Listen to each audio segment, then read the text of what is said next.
with questions like 19a, you have to be careful about what the question is actually asking you, because it says, how does the halogen in the haloalkane affect the rate of hydrolysis? And by that it means two things. It means, first of all, you've got to state, what the relative order of reactivity is, and also you've got to explain why that is, and you've got to do both of those things to get your 2 marks. And this is one of those things that you really have to know, because if you start thinking about it, you're going to be thinking about electronegativity and all that kind of stuff, and that's actually not what the issue is. So again, revision is what this is all about. If you try and make it up, you probably get it wrong. What it's about is the strength of the bonds. So what you need to do is explain that the bond strength decreases as you go down the group. In other words, carbon-fluorine is the strongest and then decreases down the group.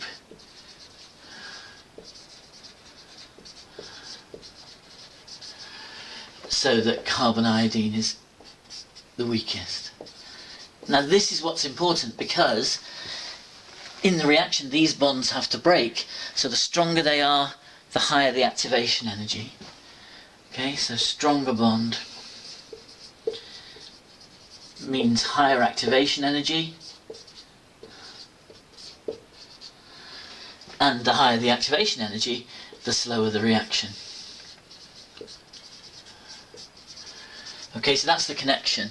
So you establish what the order of the bond strength is, and you talk about specific elements.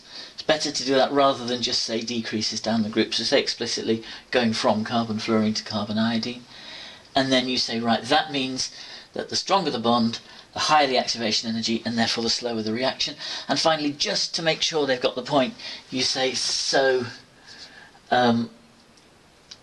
compounds with CF react slowest,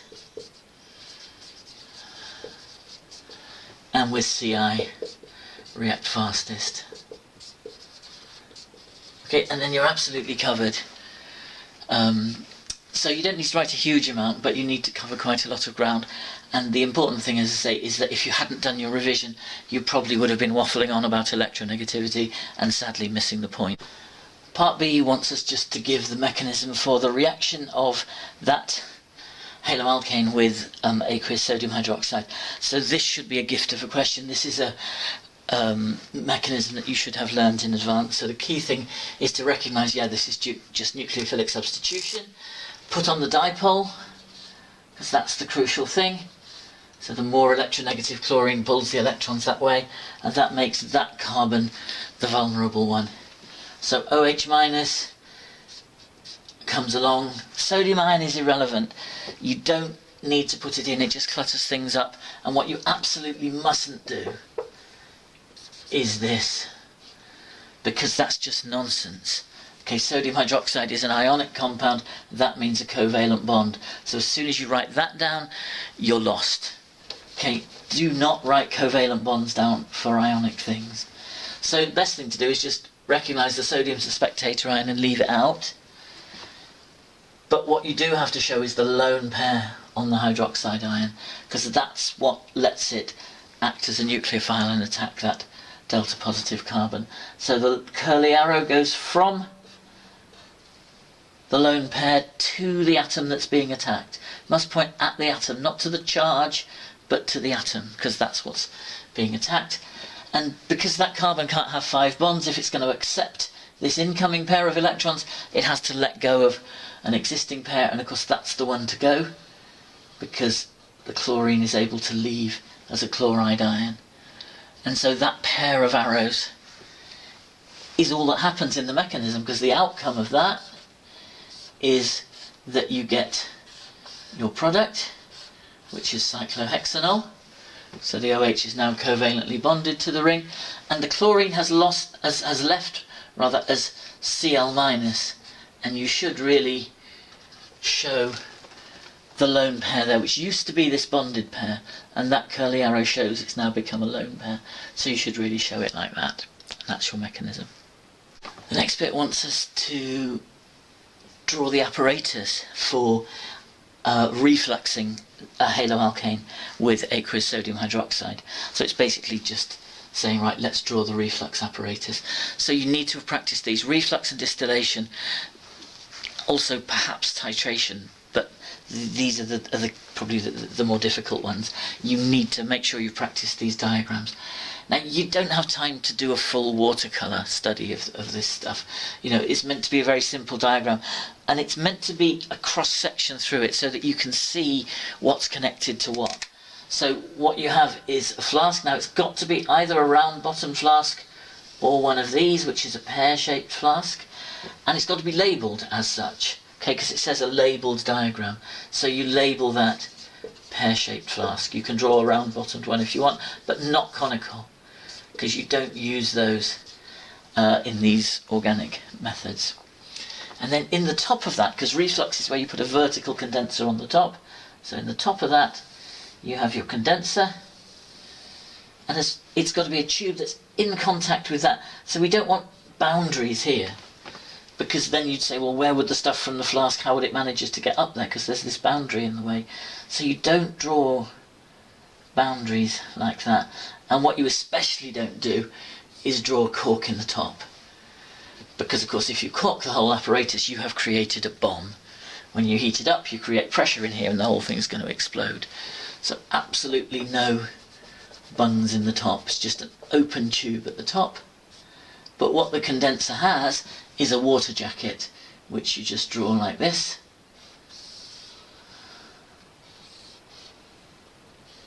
Okay, so nice and simple. And again, you label that condenser. And you've got to have water flowing through the jacket, because that's what keeps this tube cold, so that the vapour will condense and drip back down here. And the water has to go in at the bottom. It just works better if you put it in at the top. It doesn't fill up the whole condenser properly. So you want cold water going in there and out here. Then your reaction mixture is going to go in there, and you just need a source of heat. You don't have to draw a Bunsen burner, just write that you have heat coming in like that, and that's all you need for the diagram. So nice and simple, but it does have to be labelled. The key things they wanted were the heat source, the pear-shaped flask and the condenser, and the direction of the water flow. But they're also very keen on, as I say, if you don't show that the whole thing is connected up as a continuous tube, or if you cork it at the top, you're likely to lose marks for that. So practice that, and practice distillation as well.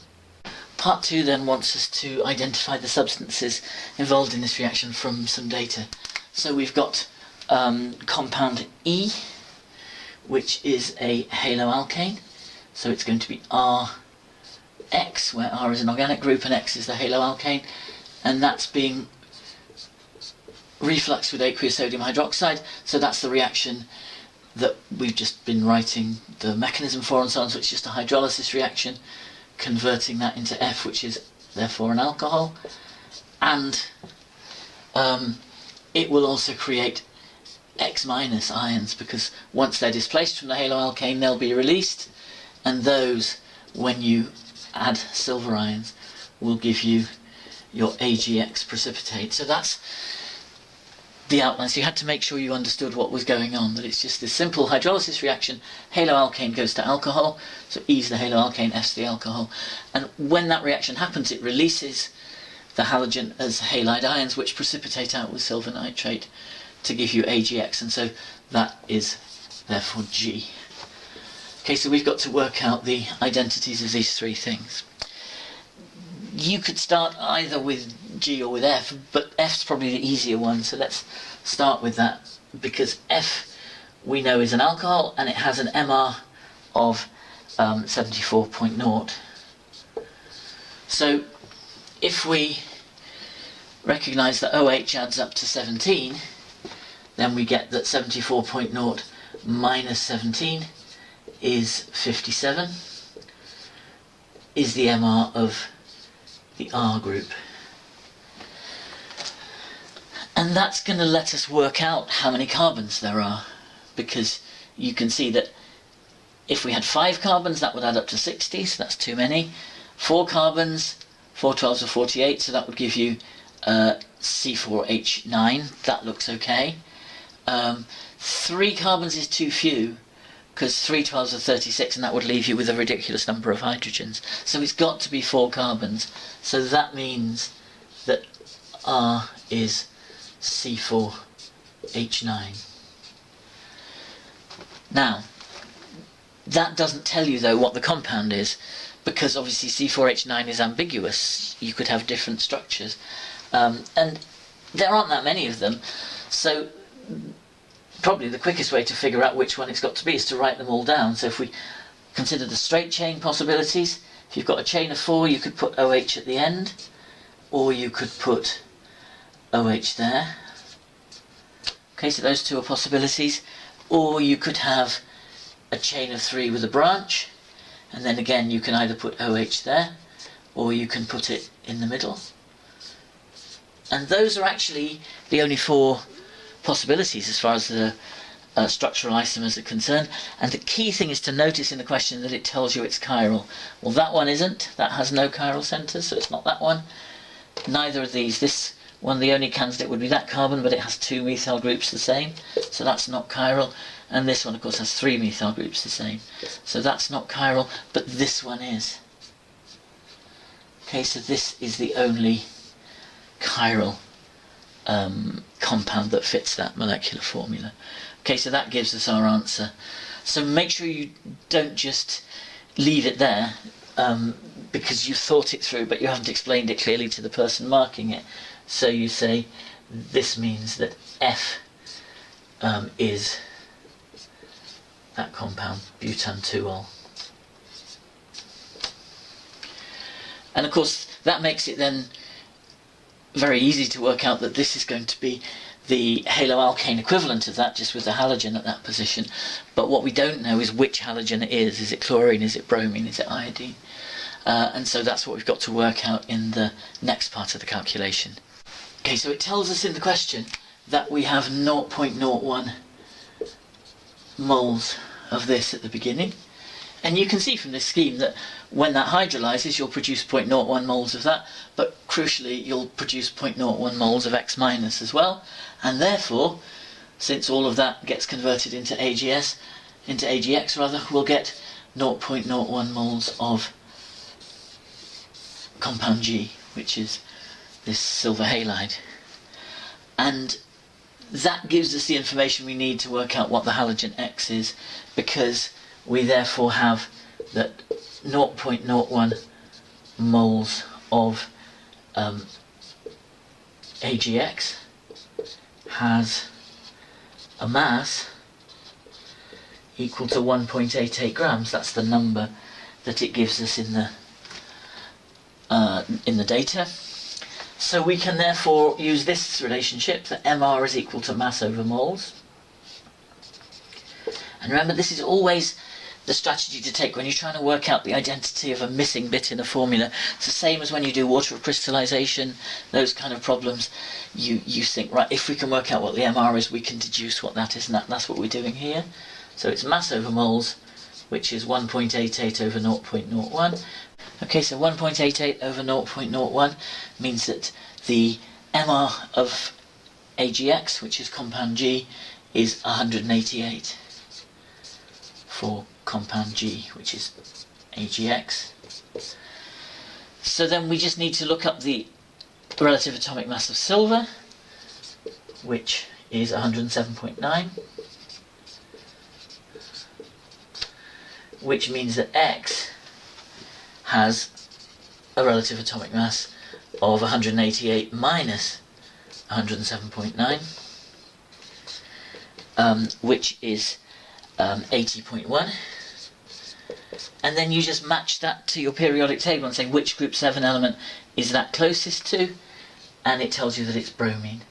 So X is bromine.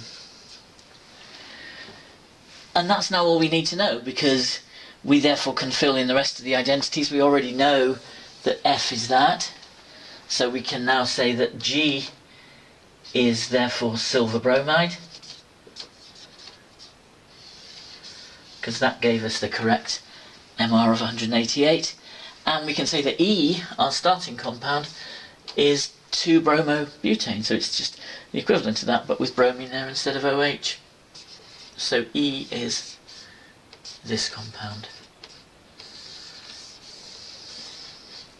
And that's the answer to the question.